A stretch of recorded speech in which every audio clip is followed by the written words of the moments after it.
What's happening, y'all? It's me coming back at you again with another vid.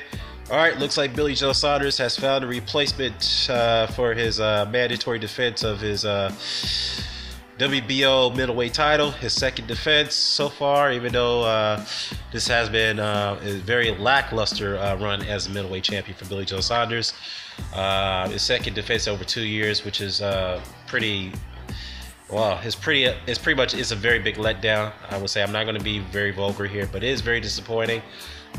So his replacement is Willie Monroe Jr., who's many would consider a Golovkin leftover. Fair enough. But you know, Willie Monroe is a suitable replacement. You know, he's got great boxing skills.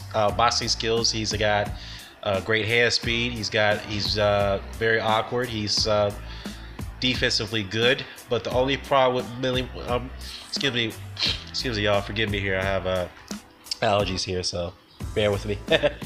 Now, the only problem with Monroe is that he does not have concussive power. So the thing is that he can box you in angles, but the fact is he doesn't have power to keep you off of him.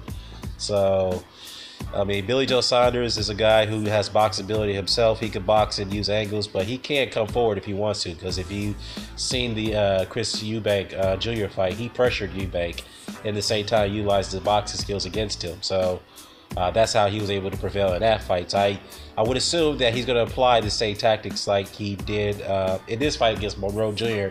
as he did against Eubank Jr. So yeah, very interesting fight. It's scheduled September 16th at the Copper Box Arena in London. So, yeah, I'll be looking forward to it. Now, the one thing I have to say, though, is that I know a lot of people have been very hard on Billy Joe Saunders and his run at middleweight. Yes, it's a very disappointing run. He is one of the most disappointing champions we've ever seen in the modern time in the last few years, right next to Adonis Stevenson. So, yeah, that's a fact. So, you know, even when he came back after a year, you know, a very long, lengthy layoff after he beat Andy Lee for the title, you know, he comes back pretty much out of shape.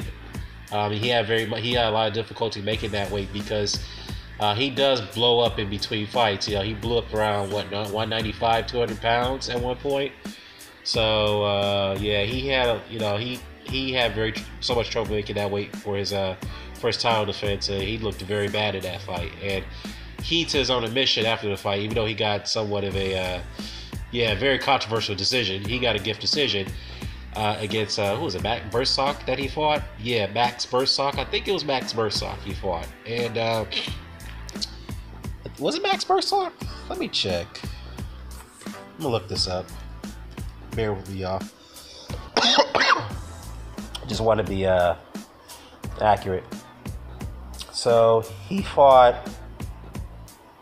No, it's a guy named. The Bursock fight got canceled. That was one of those cancellations he had in the course of 2016. It was Arthur Oktavov, and he looked very bad in that fight. And then he took it upon himself to address the crowd based off that performance, that it was a terrible performance.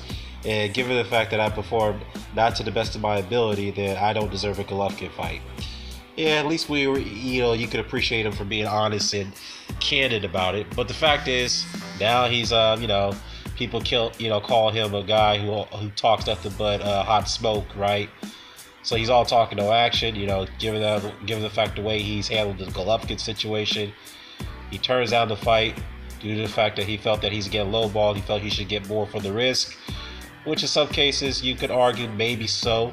Because given the fact that Kell Brook got $5 million to fight Golovkin and Billy Joe Saunders was only going to get $2 million as a middleweight champion, or something around that range, $2 million US, he felt that he needed more than that. So you can understand where he's coming from to that degree. But then when he finally wised up and wanted to take the Golovkin fight, people didn't think he was serious about it. So eventually he was, because he even showed proof that he was sending Twitter messages to Tom Lawford about getting the fight done. Where's the agreement that you promised me? Lawford said, I'm sorry, things have been very hectic. I will have the agreement ready for you as soon as I get back to my office. So we have yet to see the agreement from Tom Lawford to Billy Joe Saunders. Then abruptly, out of nowhere, Golovkin decides to not take the Billy Joe Saunders fight, which could have been a monumental fight for him, which a lot of his supporters did not criticize him for doing, right? Which is very oddball to me. I mean, there was a couple of them who have rationale. some sense of rationale to criticize Golovkin for doing what he did, right? Which is cool. So he decides to bypass the Billy Joe Saunders fight and go ahead and fight Canelo Alvarez instead for a big money fight. So, yet, within the same breath, Billy Joe Saunders actually paid his then mandatory challenger, Alberto Kurtzig, step-aside money, right? The guy who's under a federal probe right now. So, or federal custody, I should say. He paid him step-aside money to pursue the fight with Golovkin. And now, of course, Saunders and his promoter were very upset about that, the move by Golovkin. They felt that he wasted their time, given the fact that they had to fork out a lot of cash to pay to the mandatory. But now that fight fell through due to the fact that he, got busted for his connection to a high-crime criminal Russian syndicate, mob syndicate, whatnot. So, all these things that happened to Billy Joe Saunders, half of it is not his fault, so we can't fault him for that.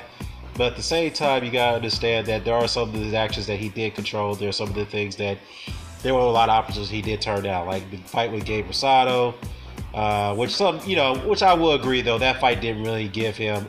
It wouldn't give him no prestige whatsoever. Even though I do come down on fighters for passing up on fights.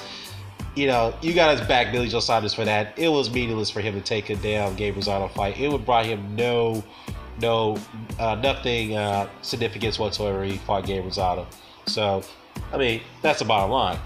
He was in line with a shot with David Lemieux. David Lemieux had came out and openly admitted that he did pass up the Billy Joe Saunders fight. He didn't want that fight because he wants to wait on Miguel Cotto. That's what he wants. So, yes, if we're going to get on Billy Joe Saunders for ducking fights, we might as well do the same thing for David Lemieux, because David Lemieux admit that he ducked the fight with Billy Joe Saunders. Okay?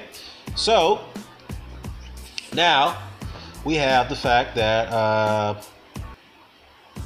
to be fair, Billy Joe Saunders also ducked Danny Jacobs. So, yeah, so half of these things that's been happening as title run is not his fault, but some of the things are his fault that he definitely need to be criticized for. Okay?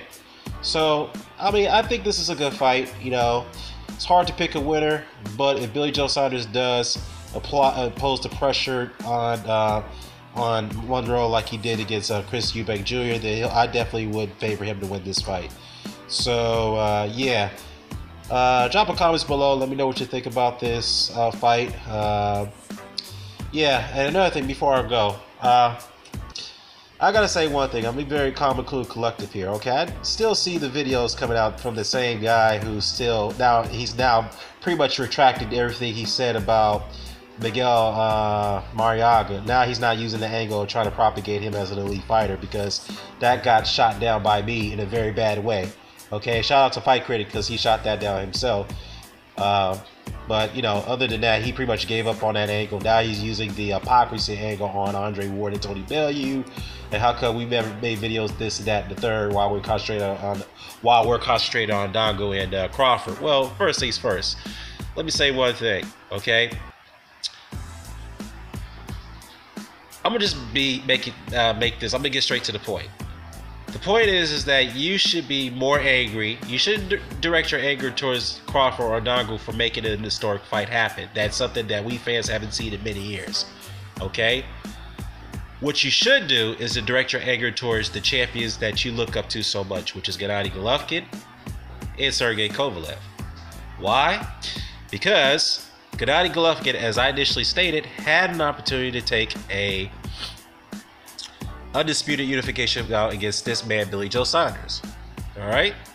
So, as I was saying, Golovkin had an opportunity to take on Billy Joe Saunders for a very monumental fight for the undisputed middleweight championship of the world. Okay? He had no sanctioning body standing in his way. So what does he do? He necks Canelo Alvarez and his team to go ahead and spearhead that situation, and told him specifically, look, if you take that fight with Billy Joe Saunders, then you could kiss your big money fight shot goodbye. So he elected to go the money route instead. So instead of coming after us about not going after Andre Ward, trying to pursue a fight with Tony Bellew, which we all have, most of us have, while some haven't gone after Andre Ward for that. Okay, that's a prerogative.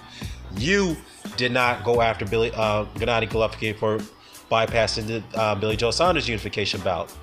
Okay? You gave him a complete pass for doing that. Sergey Kovalev.